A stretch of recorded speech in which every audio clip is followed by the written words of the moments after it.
Olivier Véran devient ministre des Solidarités et de la Santé. Le député de la première circonscription de l'Isère remplace Agnès Buzyn, parti à la conquête de Paris après le désistement de Benjamin Griveaux. 400 jeunes gens venus du monde entier plongés pendant un week-end dans une crise historique. Pour la 8e année, l'Externe à Notre-Dame organisait une simulation de l'Organisation des Nations Unies. Et puis le résumé des sports du week-end avec le titre de champion du monde de poursuite au biathlon du vercomitarien Emilien Jacquelin, un titre national pour Mélina Robert-Michon, du tennis et puis du basket.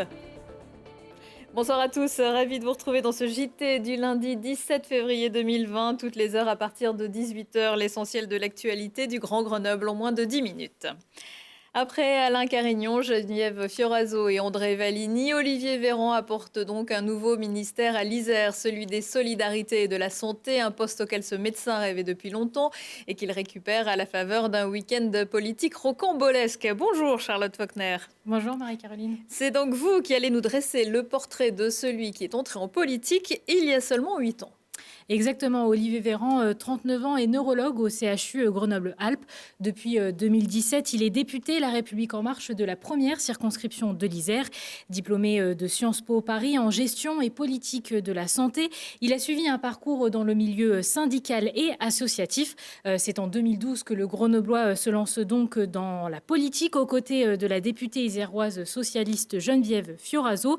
Il est alors son suppléant et prend sa place à l'Assemblée nationale lorsqu'elle devient ministre de l'Enseignement supérieur. Lors de sa première législature, il est rapporteur d'un projet de loi très médiatisé qui sera par la suite adopté, qui vise à interdire l'activité de mannequin aux personnes trop maigres.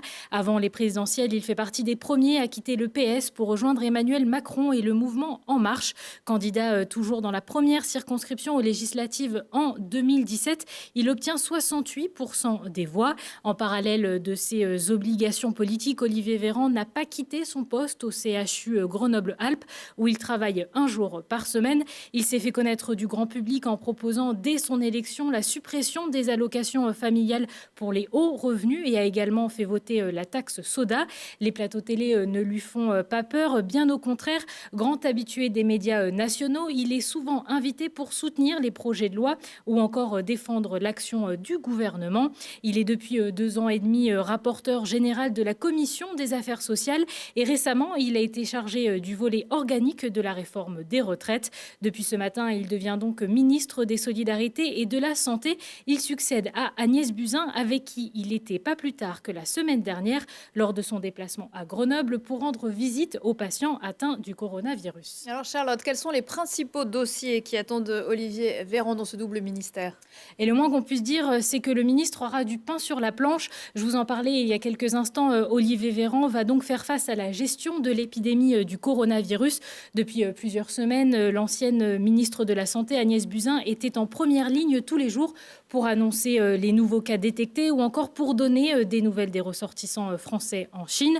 Autre gros dossier que devra gérer le ministre, la crise de l'hôpital. Cela fait maintenant 11 mois qu'une grève dans les services d'urgence a démarré avant de s'étendre à tous les secteurs hospitaliers. Le gouvernement avait dévoilé fin novembre un plan d'urgence pour l'hôpital afin d'apaiser le mécontentement dû à plusieurs années de restrictions budgétaires.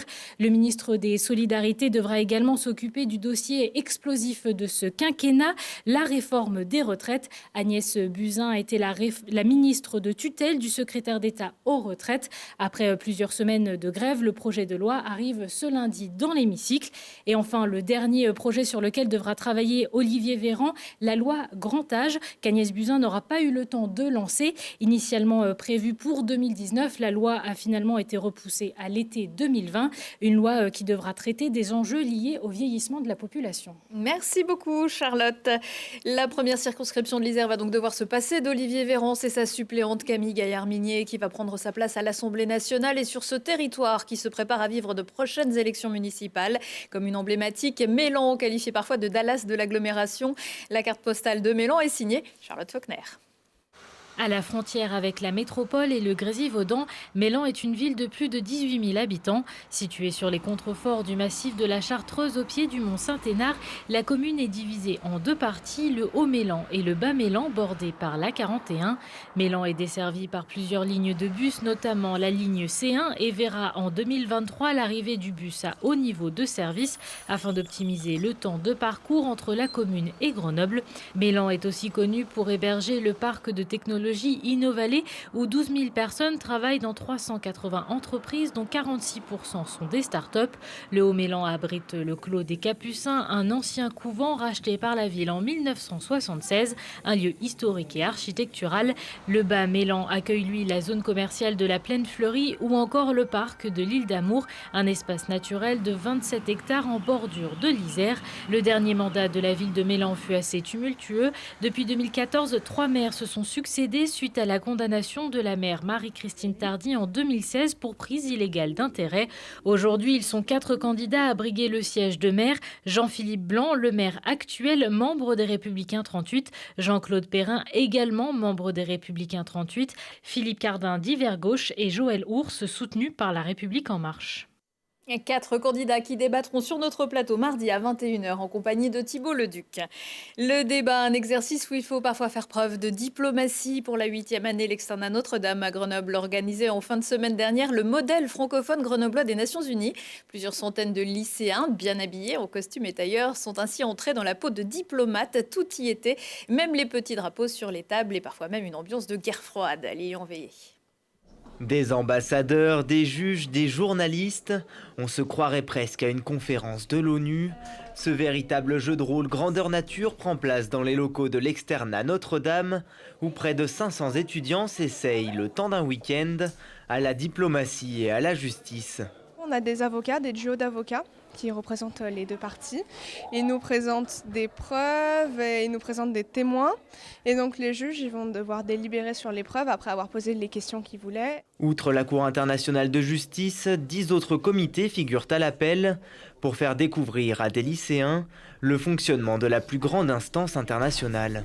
Les conférences MUN, ça implique vraiment les jeunes dans leur avenir, ça les force à s'intéresser aux différentes problématiques et pas uniquement en plus à la place de leur pays à eux. Ils représentent un autre pays, ils se mettent à la place d'une autre population, d'un autre diplomate, donc c'est très intéressant. Certains élèves viennent même du Koweït, d'Égypte ou encore de Turquie pour participer à cet événement. Et cette année, la problématique porte sur l'environnement, qui n'est pas encore un enjeu majeur pour tout le monde. Pour l'Argentine, je ne peux pas le dire, mais en fait, c'est pas le plus pressant. Promis, on ne dira rien, mais alors comment on fait pour se mettre dans la peau d'un diplomate argentin? J'ai fait de la recherche sur les contrats que l'Argentine a fait, sur les interviews que le gouvernement a données sur ces thèmes-là. J'ai essayé de me mettre dans le rôle et maintenant, je débatte de leur point de vue. Un exercice enrichissant qui pourrait donner des idées pour l'avenir. Ça nous permet de nous ouvrir à plein de choses, pas que la diplomatie.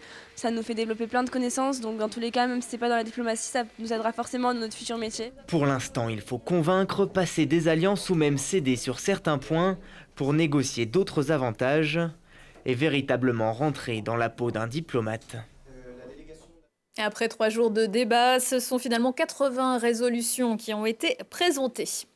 Double effet, mardi et mercredi, la Fédération de l'Isère du Secours Populaire Français vous propose de faire de bonnes affaires et une bonne action. La braderie de la solidarité est ouverte de 16 h à 21 h et de 9 h 30 à 16 h 30 au prisme de Cessin. Sur les étals de multiples articles neufs, chaussures, décorations, jouets, linge de maison et autres à tout petit prix, à condition de s'acquitter d'un droit d'entrée de 2 €. Les sommes récoltées permettront de soutenir les actions de solidarité de l'association.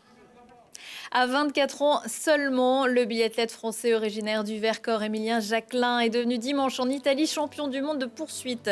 l'Isérois a d'abord réussi le sans faute au tir, mais c'est sur les skis qu'il s'est vraiment montré impérial, réussissant l'exploit de devancer le Norvégien Johannes Bø dans un sprint qui restera dans les annales.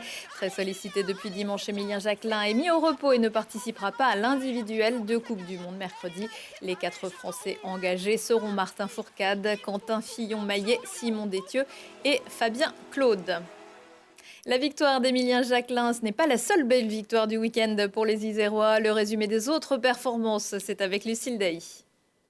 La grande performance d'une immense championne iséroise. Pour commencer, la disco-ball Mélina Robert-Michon réalise la meilleure performance mondiale de l'année à Salon de Provence, avec un lancer à 60 mètres 14 qui lui permet de se qualifier pour les Jeux de Tokyo. Le Grenoble Foot 38 confirme son état de forme du moment face à Niort et à domicile.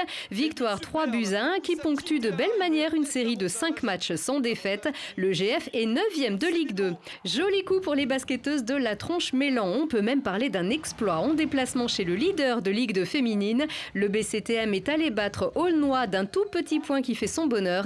Les Iséroises sont 9e. 2 victoires françaises au tournoi du Grenoble Tennis. Clara Burel, 20 ans, gagne l'Engie Open de l'Isère devant la luxembourgeoise Molinaro. Du côté des hommes, Gleb Sakharov, 32 ans, bat le Rhône-Alpin Antoine Cornuchauvin en 2-7. Romain Henrich prend la 5e place du championnat d'Europe de bob à 2. 3e l'an passé, le Grenoblois se rassure après une série de difficultés et avant les championnats du monde. À noter également ce week-end en Pro D2 de rugby, la victoire de Colomiers qui prend la tête du classement. Le FCG ne sera resté leader que 3 jours. Prochain rendez-vous avec l'actu dans 1 heure et en replay sur télégrenoble.net. Excellente soirée à tous.